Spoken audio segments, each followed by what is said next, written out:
যাদবপুর বিশ্ববিদ্যালয়ের প্রথম বর্ষের পড়ুয়ার মৃত্যুর ঘটনায় উত্তাল গোটা রাজ্য। এই ঘটনায় জুড়েছে রাজনীতির রঙ।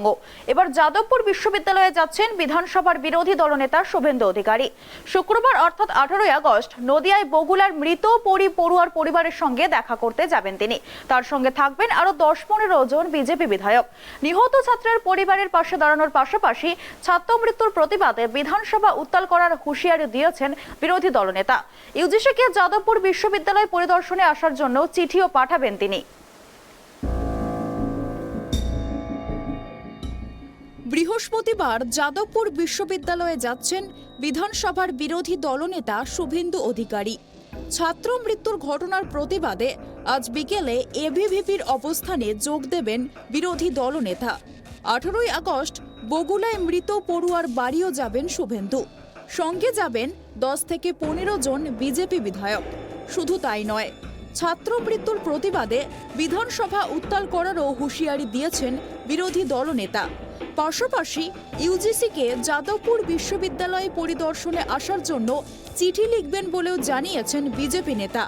শুভেন্দু অধিকারী বলেন, আমি ব্রাত্য বসুকে বলেছি ভালো করে পড়াশোনা করে আসুন।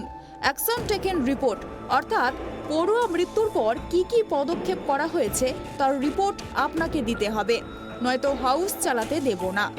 ইউজিসির আশা প্রসঙ্গে মন্তব্য করতে গিয়ে বিজেপি নেতা জানান, হয়তো এই রাজ্যে আসার ক্ষেত্রে সুরক্ষা নিরাপত্তার ভয় থাকতে পারে তাদের।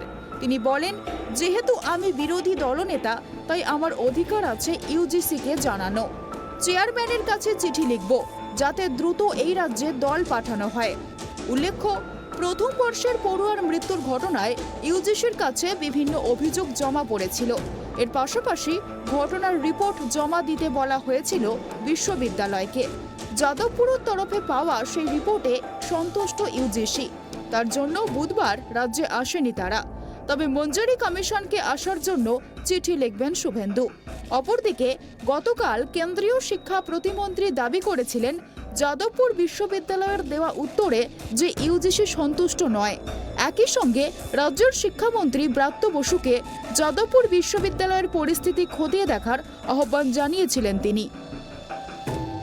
Bureau report, tribe TV.